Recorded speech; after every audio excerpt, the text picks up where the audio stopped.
السلام علیکم ورحمۃ اللہ۔ حاضرین جمعہ،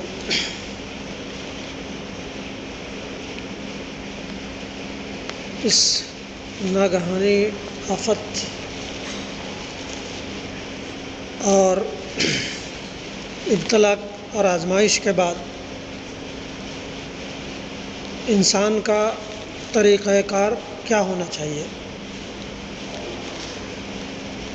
اللہ کی حکمت کو ہم اور آپ نہیں سمجھ سکتے کہ اللہ رب العزت یہ مصیبتیں، یہ بیماریاں، یہ موذی مرض کیوں بھیجتا ہے۔ انسان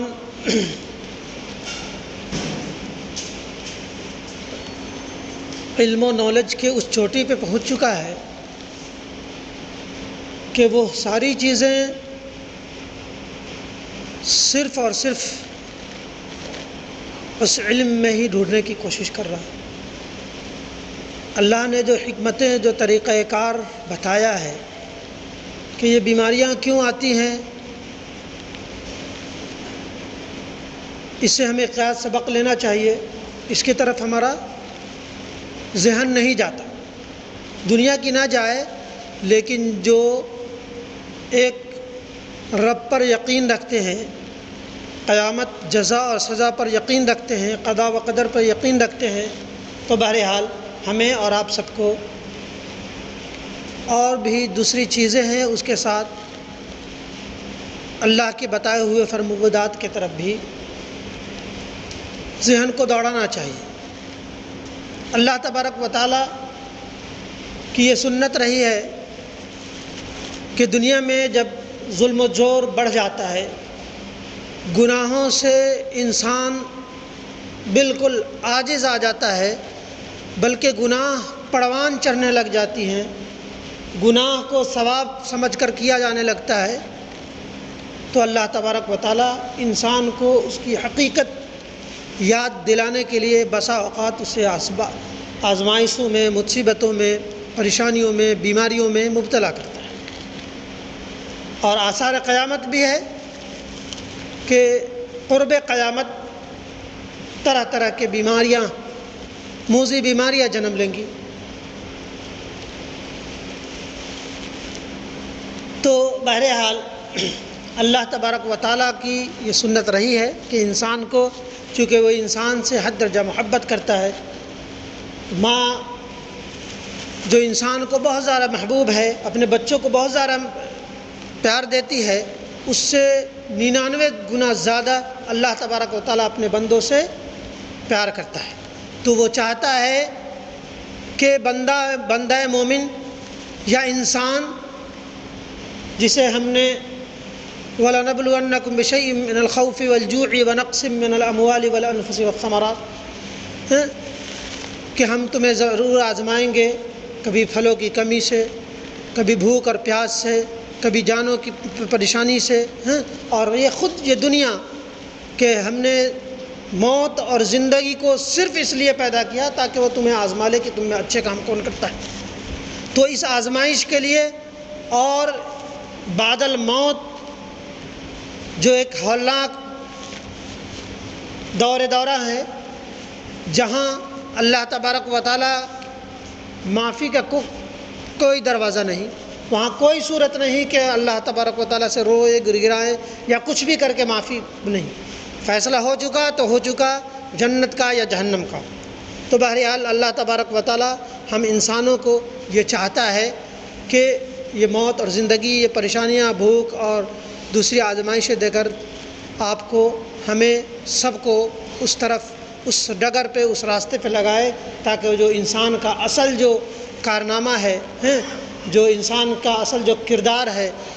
جو رحم دلی ہے، مساوات ہے، برابری ہے، حقوق العباد کی جو بتائی گئی ہیں چیزیں، اس پہ کم حقہ عمل ہو، اور اس کے ساتھ ساتھ عبادات ہے۔ اور اس کے لیے کیا ہے؟ اللہ تبارک و تعالیٰ نے بہت ساری چیزیں یہ موذی امراض کے تعلق سے بتائے کہ ہاں آپ احتیاط ضرور کریں، جو گائیڈ لائن ہے وہ بنوان رسول اللہ صلی اللہ علیہ وسلم اور صحابہ کرام اور تابعین کے زمانے کا ہے کہ اللہ کے نبی صلی اللہ علیہ وسلم نے خود طاعون کی بیماریوں میں لوگوں کو کہا ایک نیزہ دور رہو، بیت نہیں لی کہ آپ کا بیت ہو گیا، کوئی اگر آتا تو آپ صلی اللہ علیہ وسلم وہ سمندری ساحل پہ ہی کم سے کم 40 دن کوارنٹائن کرتے تھے تاکہ وہ موذی مرض آبادی میں نہ پھیلنے پائے۔ یہ سب طریقے اپنی جگہ، لیکن نبی کریم صلی اللہ علیہ وسلم نے جو صحیح طریقہ بتایا ہے اس رب ذوالجلال کو منانے کا ہے کہ وہ انسان سچی توبہ کرے، توبۃ النصوح کرے، اجتماعی توبہ کرے۔ لیکن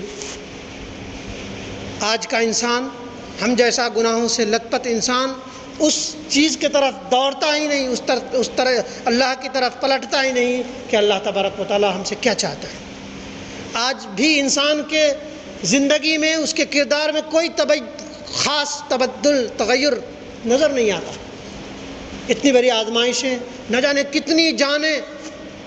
لقمہ اجل ہو گئی، لیکن اس کے باوجود بھی انسان وہ اس رب کا ناشکرہ بنا ہوا ہے۔ وہ کردار میں ذرہ برابر بھی کوئی چینجنگ انسان کو نہیں ہے۔ اور انسان اسی طرح ڈھیٹ بن جائے، اسی طرح بالکل اپنے گناہوں پہ اڑا رہے تو اللہ تبارک و تعالیٰ پھر سنبھلنے کا موقع نہیں دیتا۔ تو ضرورت اس بات کی ہے کہ انسان سچی توبہ کرے، سچی توبہ کہ جب انسان کو اس بات کی معرفت ہو جائے کہ گناہ کا نقصان بہت بڑا ہے، یہ گناہوں کے نقصانات بھی ہے، اور اس گناہ کو آپ اگر تنہائی میں بیٹھیں اور سوچیں، دنیا پہ نظر ڈالیں تو دیکھیں کہ کون سا گناہ ہے جو آج نہیں ہو رہا، کون سا گناہ؟ کیا ظلم و جبر نہیں ہو رہا؟ کیا قتل و غارت نہیں ہو رہی؟ کیا زنا اور نہ جانے شراب و کباب، جو ساری چیزیں ہیں جو کبھی سماج کی برائیاں سمجھی جاتی ہے، کیا اس میں اچھائیاں تلاشی نہیں جا رہی ہے؟ کیا اسی کو جو گناہوں میں لت پت ہے اسی کو اچھا انسان نہیں سمجھا جا رہا ہے؟ تو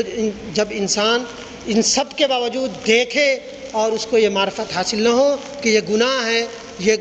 بہت بڑا اللہ تبارک و تعالیٰ اس کے ناراضگی کا سبب ہے، تو اس کو ضروری ہے کہ جب گناہ بندے اور اس کے محبوب کے درمیان رکاوٹ ہو،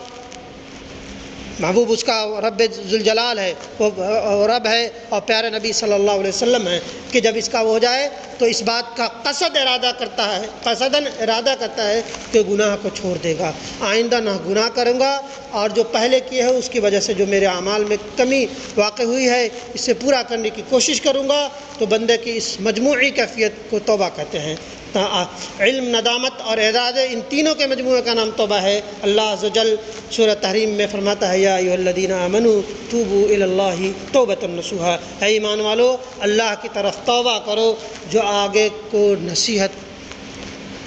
کی نصیحت ہو جائے۔ اور اللہ تبارک و تعالیٰ نے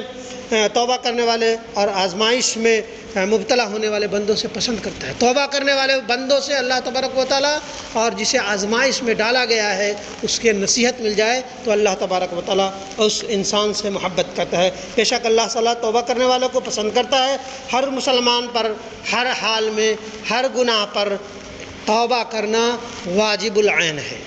جو انسان توبہ کر کے اٹا رہے تو اللہ تبارک و تعالیٰ اسے جب پکڑتا ہے، یہ بات اپنی جگہ کیا، انسان ہزاروں بار گناہ کرے، ہزاروں بار توبہ کرے، اللہ تبارک و تعالیٰ معاف کر دیتا ہے۔ لیکن وہیں اللہ تبارک و تعالیٰ نے تمام انسانوں کو اس بات کی بھی سے بھی چوکنا کیا ہے کہ تم چوکنا رہو اچانک آنے والی موت سے۔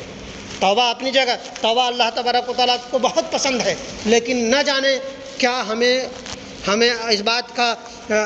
کی اتھارٹی ہے کہ ہم یہاں سے نکلیں اور صحیح سلامت اپنے گھر کو پہنچ جائیں۔ تو اچانک آنے والی موت، پتہ نہیں ہمیں توبہ کا موقع ہی نہ ملے، تو انسان کو چاہیے کہ وہ اپنے رب ذوالجلال کو منانے کے لیے سچی توبہ کرے، اور ایسی توبہ جو توبۃ النصوح ہے، اور پھر وہ توبہ دوبارہ نہ کرنے کا ارادہ ہو۔ اور توبہ کا طریقہ یہی ہے کہ وہ سچی تورات کی پچھلی پہر اللہ کے حضور سربسجود ہوں، 2 رکعت نماز پڑھیں، اور جن کے حقوق کو دبائے ہیں ان کے لیے ممکن ہے تو ان سے معافی مانگے، اور ممکن نہیں ہے تو ان کے لیے توبہ و استغفار کریں کہ اللہ تبارک و تعالیٰ ہم نے فلاں بندے کے ساتھ بڑی زیادتی کی ہے، فلاں کے حقوق کو دبایا ہے، فلاں کے عزت پہ ڈاکے ڈالے ہیں، فلاں کے ساتھ ہم نے چغلی کی ہے، غیبت کی ہے، حسد کی ہے۔ اللہ تبارک و تعالیٰ یہ تو اگر آپ کو دل گردہ ہے تو آپ جا کے اس سے معافی مانگیں کہ فلاں ہم نے وہ کیا ہے۔ اگر یہ ممکن نہیں ہو، کہیں دور ہے وہ انسان، اللہ تبارک و تعالیٰ کو پیارا ہو چکا ہے، تو اس کے لیے سچی توبہ کریں۔ ہو سکتا ہے کہ اللہ تبارک و تعالیٰ آنے والی مصیبتوں کو ان توبہ کے ذریعے معاف کر دے۔ لہذا اللہ تبارک و تعالیٰ ہمیں اور آپ سب کو کہنے اور سننے سے زیادہ عمل کی توفیق دے، آمین یا رب العالمین۔